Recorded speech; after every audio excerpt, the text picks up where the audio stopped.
This is Mindfulness with Richard. I'm Richard Clarke. Welcome. This series focuses on mindful meditation. Listen, reflect, and deeply meditate.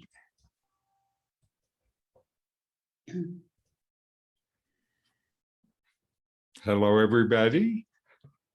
Hello. Now, let us review how the meditation has been in the last week. You were here, Barley, first, so you get to go first. How was your meditation?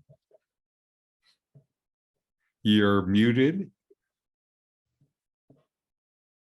I think about it more than I think I practice it. Yes, yes. But my most spiritual happening this week was going to see Avatar twice. Ah, Twice. Twice. is it still playing?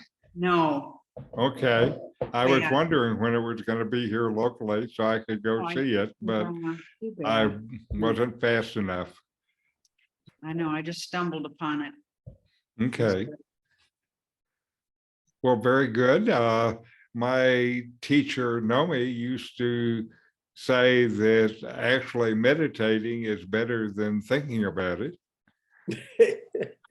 Yes. So, that's a common problem, I believe. Yeah, I'm sure. Anyway, so this week you're back at it, at your Well, meditation. yes. Well, and I've been doing a lot of my yoga asanas, so I always get in a little, at Right. least a minute one there. Right.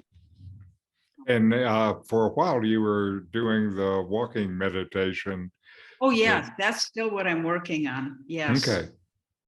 And that still can be very good. And I've had some of my best meditative experiences with that kind of meditation, moving meditation.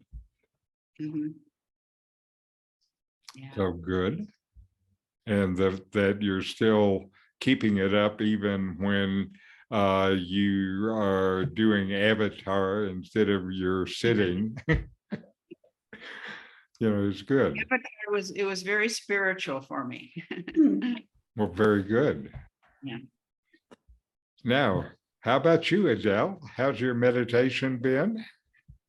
Well, I did not focus on last week's, because I missed it, even though you sent me the video, because I felt like I still needed lots and lots of work, spiritual work on non-striving, which was the week before. Yes. Ago. And I took down a few notes from the portion, I guess, that you played of John Kabat Zinn. Yes, that's it. And he, one of the things he said was, be with the unfolding of life with no agenda. Yes. Yes. And I'm an agenda person. Yes. I'm an organized person who likes to plan ahead. And so this has been a challenging one, especially since I don't know if I told you, probably I didn't know then, but my rent is going to go up significantly in the middle of the year. And so I do need to start thinking about moving because I will not be able to afford this apartment. And so to stay with the unfolding of life with no agenda at the moment, it takes all the, all the spiritual strength that I have. Yes, I can be sympathetic with that. I feel like for me, my greatest attachment is as the doer. And I know that that idea is one of the things that actually is holding me back, but I like it so much. Yeah. So So anyway, I want to continue with that because it's quite important at this Yes, moment. And of course, if anybody knows about an apartment in okay. Ahique especially, that's going to be reasonably priced and available sometime in 2023, please let me know. Okay. What, Adele, what is reasonably priced? Around $500 US. Because I can give you the contact for our realtor who does Chapala things if you want, if you're interested in coming over here. No, not Chapala. Well, that would be my second choice. My first is Ahique, really. Okay. Thank you. Thank you. Okay. How are you doing, Richard? How is your meditation? It's good. You know, I tend very much to Advaita Yes. and just focusing on the I am. That's the meditation, just doing the best possible to focus on the I am and notice when the thoughts are coming and then come back to the I am Yes. as often as possible. Yes. And initially with effort, and hopefully one day it'll be effortless. The thing that is wonderful about the I am as an object of meditation is it's always there. That's right. That's right. And for me, as you know, we have a similar kind of background, and my meditative focus is just the kind of existence consciousness that is always there. And the more I experience that, then just the happier I am. There's a lot of security in what is always there. It turns out all the other stuff changes, but that doesn't. That's right. That's right. That's what Ramana Maharshi used to talk about. Yes. Why do you go after everything that's like on quicksand? It all disappears. Why don't you find that never moves, has no beginning, no end, never changes? Right. So again, that to me has a lot of security, and the more I know that, then kind of the more peaceful and happy I am. Exactly. And there's a disappearance of desire and fear. Right. That's connected to what Adele was talking about. I'm just waiting for the doer to disappear. But no matter what I do, the doer doesn't go. I used to, you know, when I had my language service business, I used to experiment with that. I would do a lot of marketing, Yes. and then sometimes I'd get no orders. Then I would do little marketing, I'd get a lot of orders. So who's doing all this? Yes, that's right. That's right. Anyway, how about you, Doug? I've had some pretty good meditations, just trying to get deeper on the self, the I am, the self. That's the same. I believe just trying to get deeper. I think it's probably limitless. Mm-hmm. Yeah, limitless, yeah. Yes. Well, certainly one of the things I've found investigating consciousness within myself is one of the questions I've asked is, you know, what's the limit? What's the edge? Can I find an edge to my awareness? I ask. And I keep looking for it, and I can't find an edge there anywhere. So maybe that is this limitless that you're talking about. Yeah, I think so. So that's an interesting meditation, in fact, to look for the edge of your awareness. Uh-huh. Okay, how about you, Carol?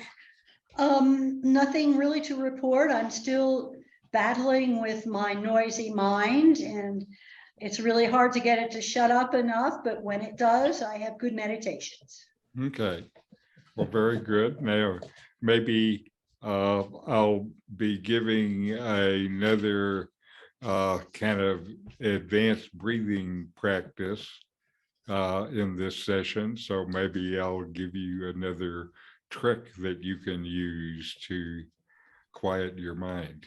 Cool. Okay. I think we can all use that. Oh, yes, I know. Me too. My mind, though, is actually pretty quiet, and I appreciate it. That has not always been the case. Okay, so here, let us get ready for our first meditation. And mindfulness is present moment awareness, paying attention on purpose in the present moment, non-judgmentally, fully receive whatever is experienced, then let it go. So now we will meditate, relax, look for the joy in the moment. Let experiences and thoughts come and go. Let them come, let them be, let them go. And we will use this gradual process as we enter meditation. Take a position where you can be comfortable and still. Close your eyes and take a few moments and become fully present. Take in everything presented by your senses. Be present here and now. Notice your senses, body sensations, mental activity. Disregard thoughts that don't have to do with the present moment.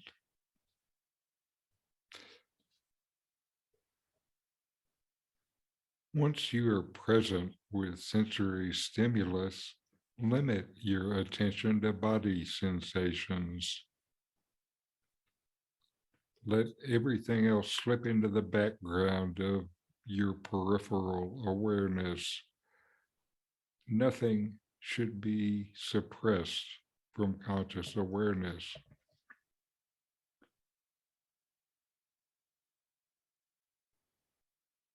And now quietly observe your body sensations.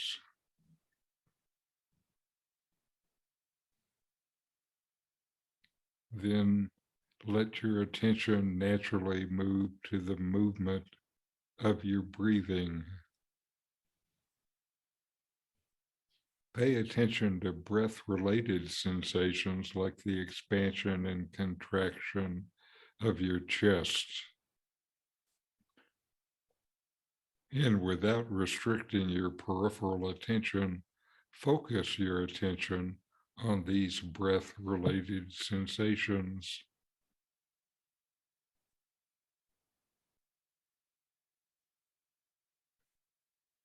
And now focus attention on the breath sensations at your nose or in your belly.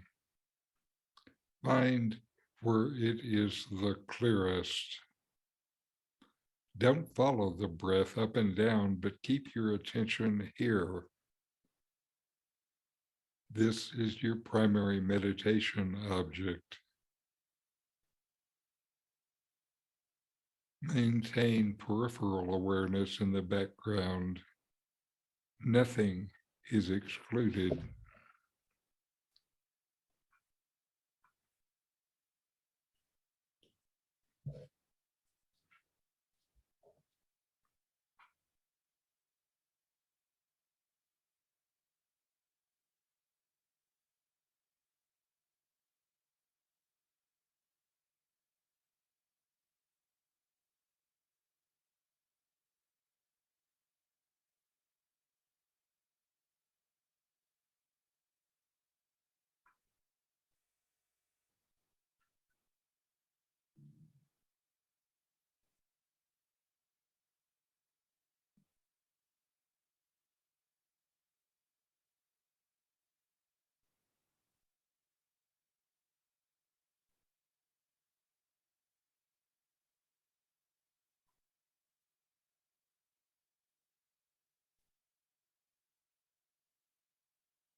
All right.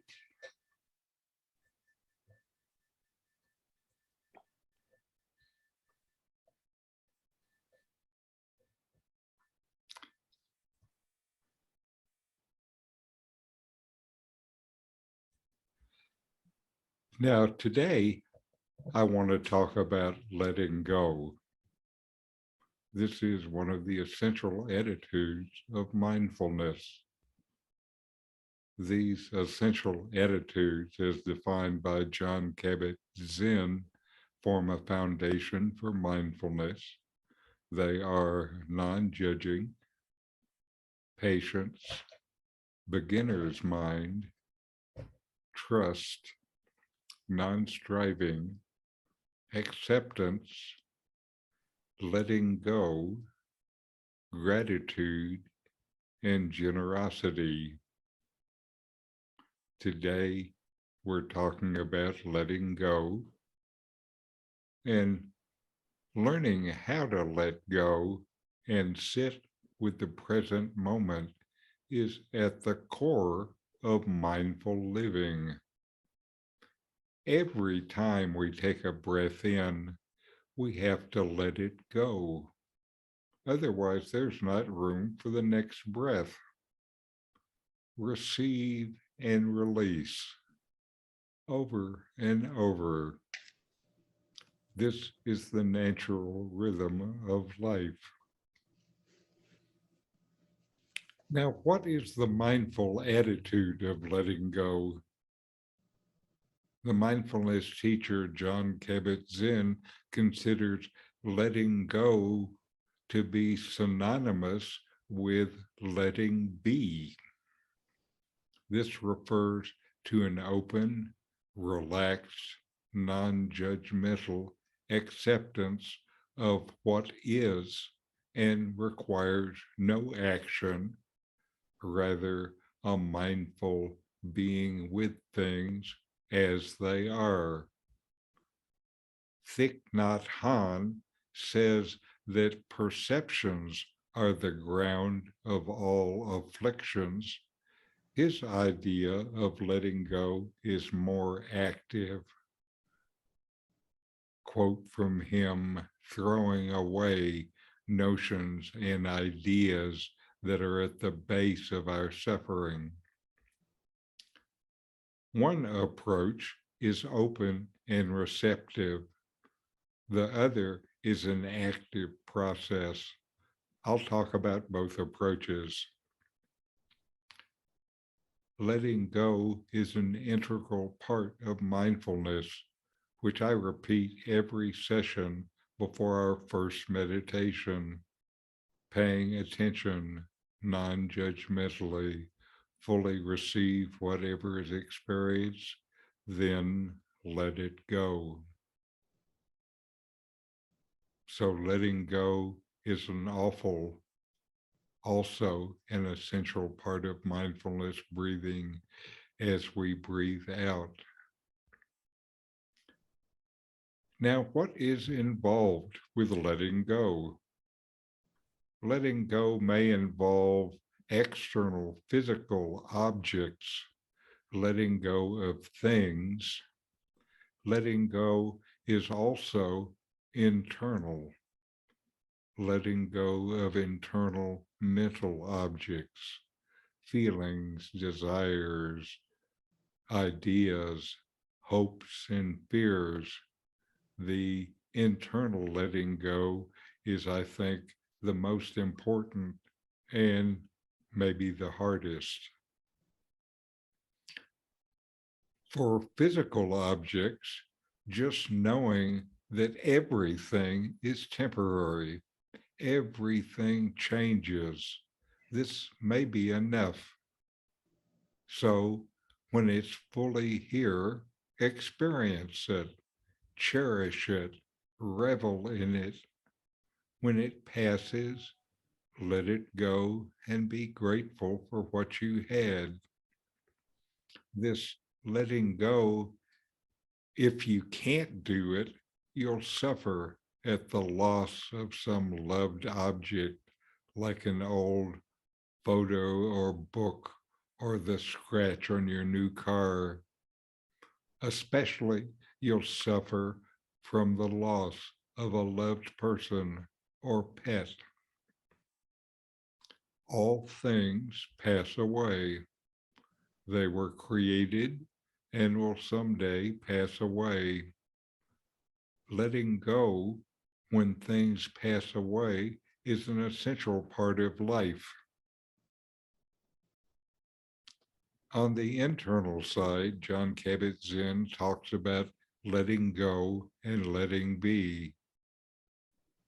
Basically, this is letting go of your desire for something to be different from what it is now, and letting it be what and how it is now. This is wanting what there is instead of something else.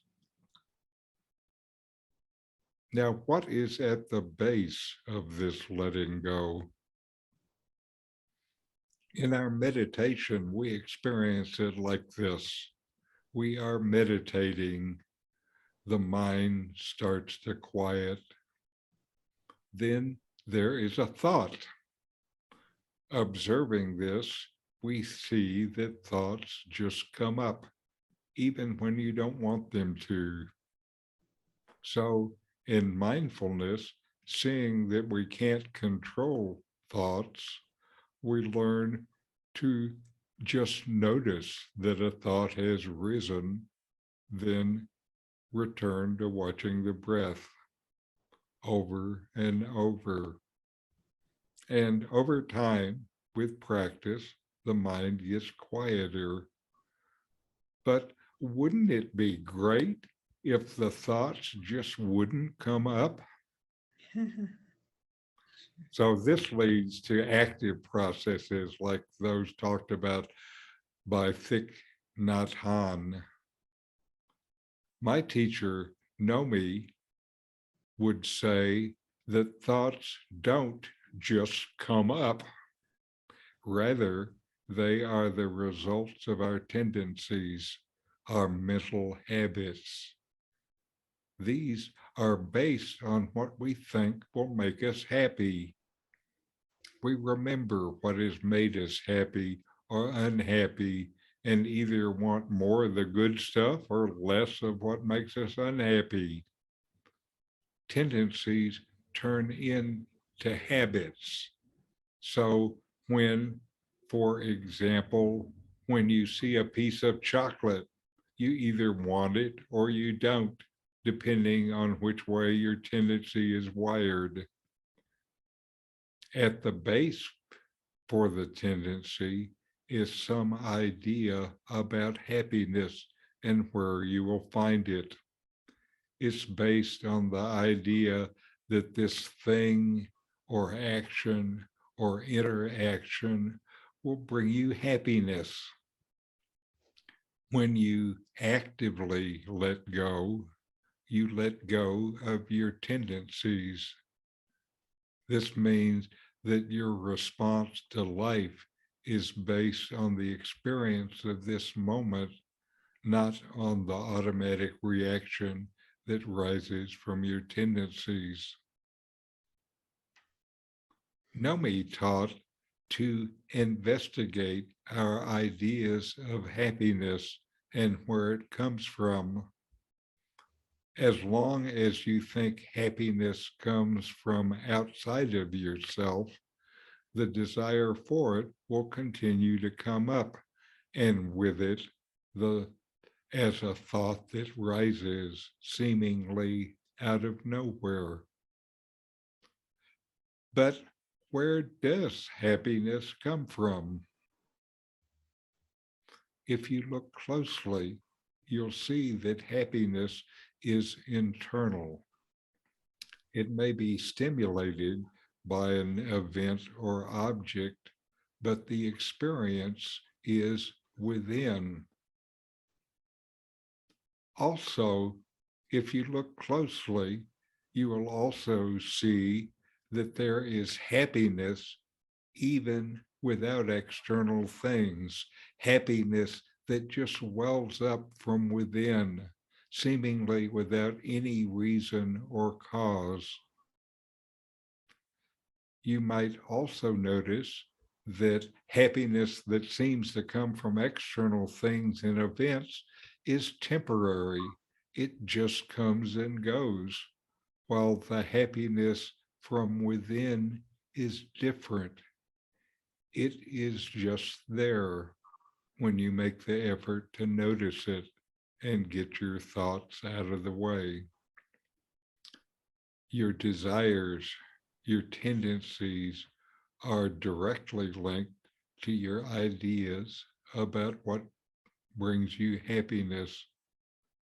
To quiet your mind, silence your desires.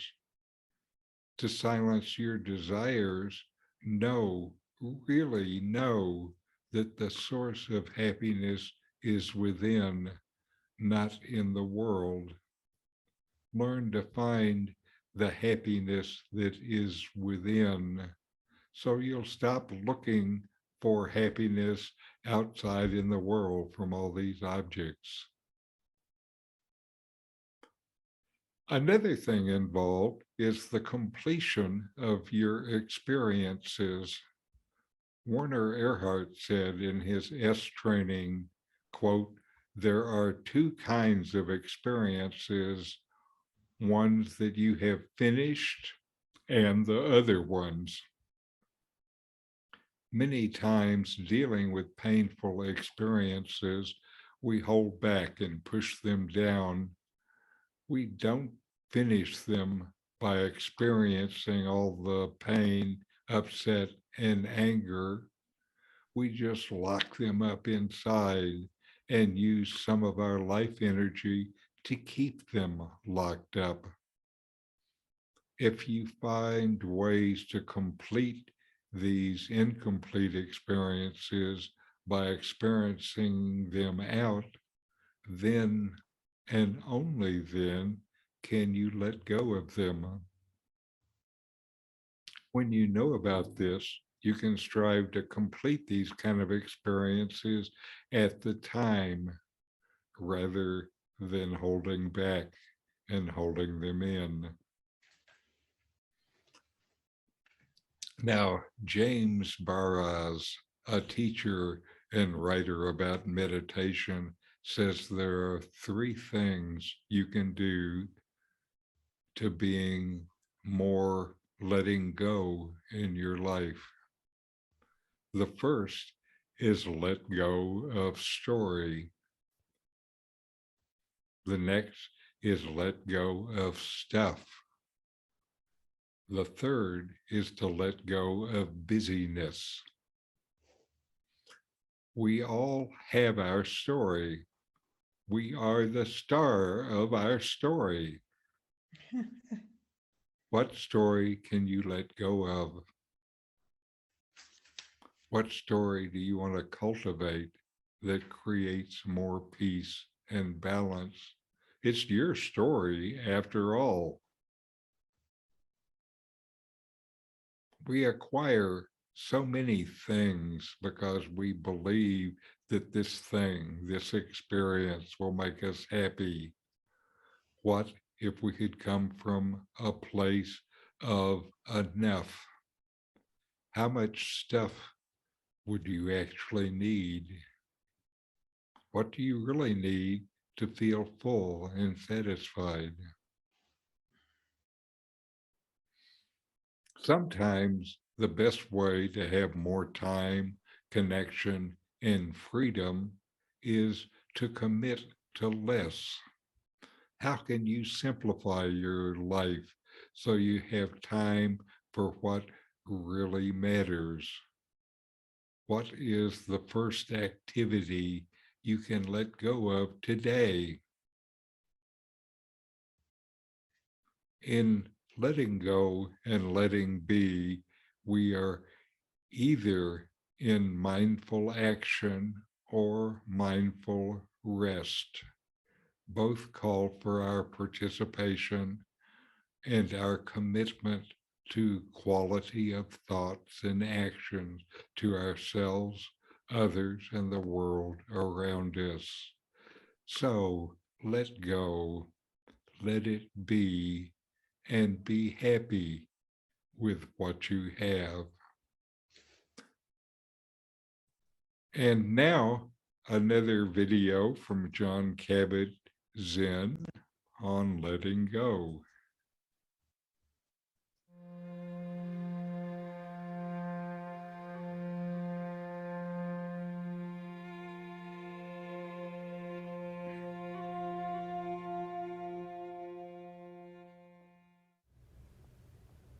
Letting go, we could think of as the opposite of clinging or grasping. There's a certain way in which when we want something, we grasp it, we cling to it, even if it's an idea. And very often we get very fixated in that kind of a way. Letting go is reminding us that it's possible to actually not get involved in grasping and clinging to what we want and trying to push away what it is that we don't want. Because it's inevitable that things will arise that are unpleasant and we'll want to push those away, and that other things will arise and they'll be pleasant. We'll want to hold on to them. So letting go really means letting be. It means allowing things to be as they are and not be too caught up in having to have them be a certain way when the evidence is they already are not that way. So therefore not forcing. It of course goes with not striving as well, allowing things to be as they are. In India, they sometimes use a particular way of trapping monkeys where they take a coconut and they cut a small hole in one end, and then they tie the coconut with a wire to the base of a tree. And they put a banana inside the coconut, and then the monkeys come down from the trees and they put the hand in the coconut. But the hole is crafted so that if you grasp the banana, you can't get your hand out of the hole. The fist is too big.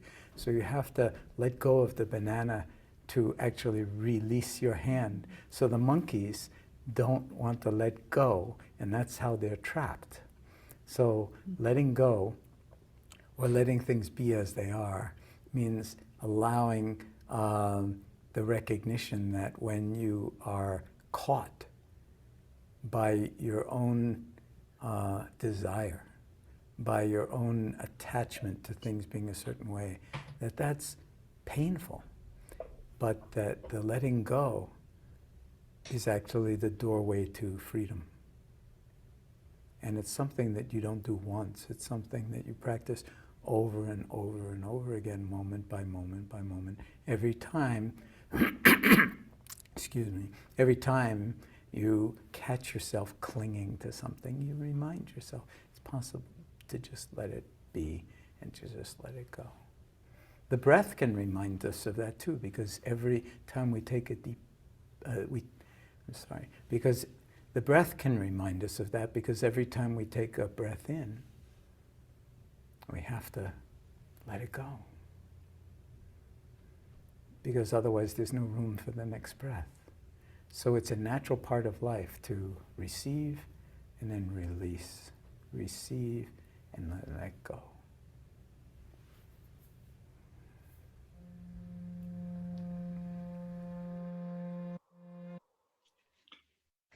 Now we'll have another meditation.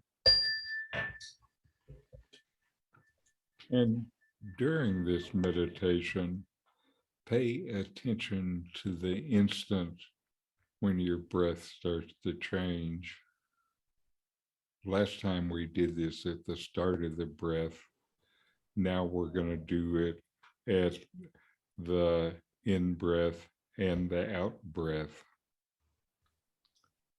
Notice between each cycle, from up to down and down to up, there's a small pause. This time, after you have finished the in-breath and the out-breath, feel the moment where the out breath starts and the in breath starts. So feel your breath in the moment when it changes from up to down and down to up.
All right. Now we'll close with a short chant. Om.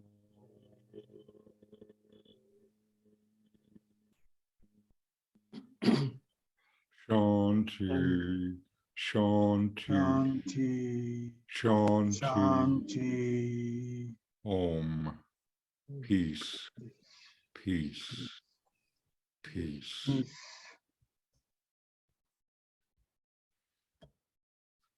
Now, let me give a little explanation for a couple of things we're doing. In the first meditation, as we enter into it, I'm instructing you to, on one hand, pay attention to your object of meditative focus. And on the other hand, I say don't exclude anything.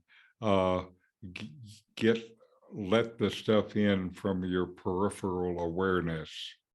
And the reason I say this is because of brain studies that have been carefully done.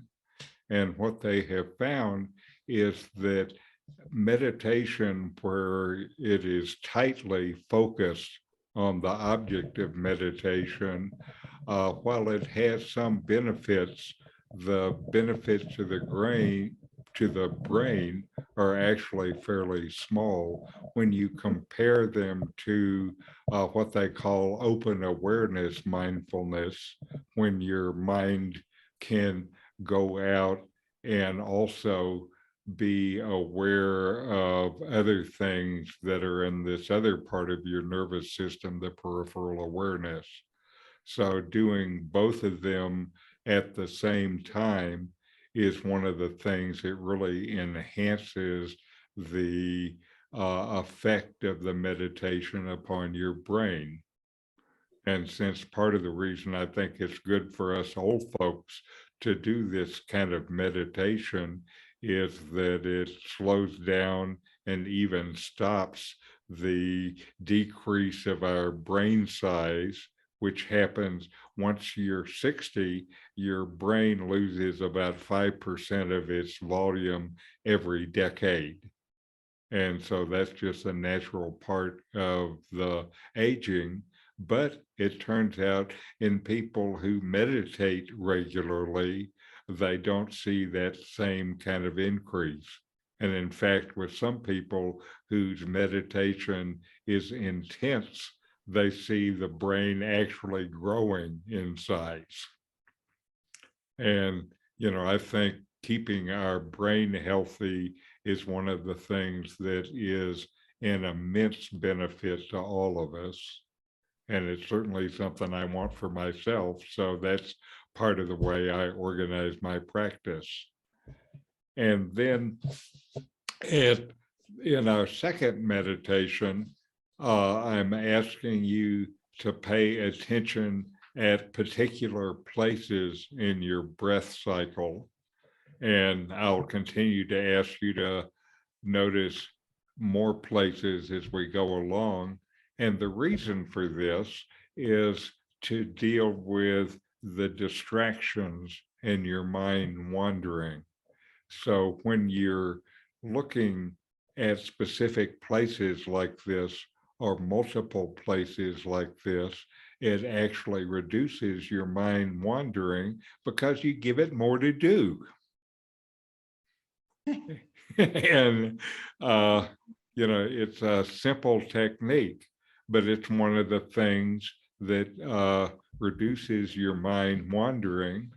When you get to a place where your mind doesn't wander anymore, then those practices can be thrown out more or less because you've already done what the purpose of them is, which is to improve your ability to stay focused on the meditation.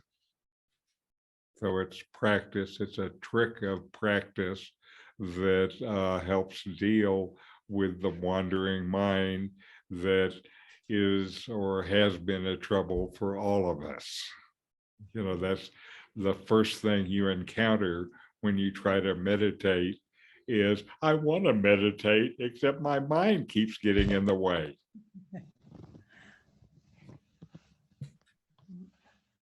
So any questions or comments today?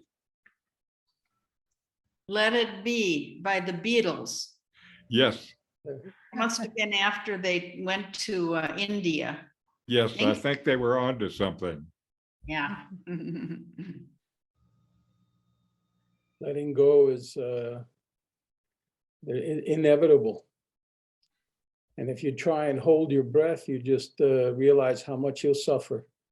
Yes, And it's inevitable, letting go. right. I think you're right. And that's a good way to demonstrate it. Who I has think tried? I'm sorry, go ahead. well, I was saying letting go of experiences.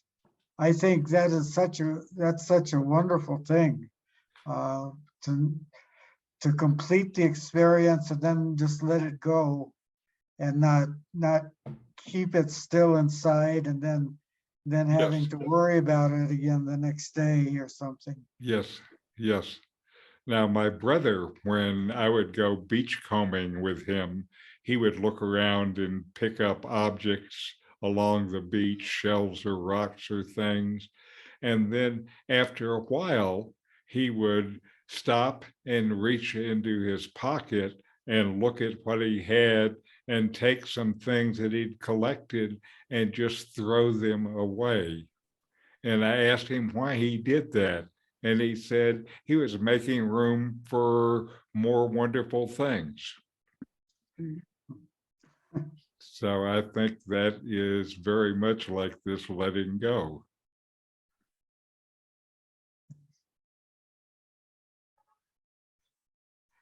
You know, Richard, your broadcast has improved so much. I don't know what you did to your was it bandwidth or whatever it's called, but it's really noticeable. I appreciate it. The thing that I didn't have anything to do with the bandwidth. I got a new computer. Oh, That was an investment, I think. So after that, everything has been better. And the service is working reliably now, so Okay. Okay. never know from day to day. Okay. Well, since I like doing, I had hoped that it was something I did that made it better. Maybe not.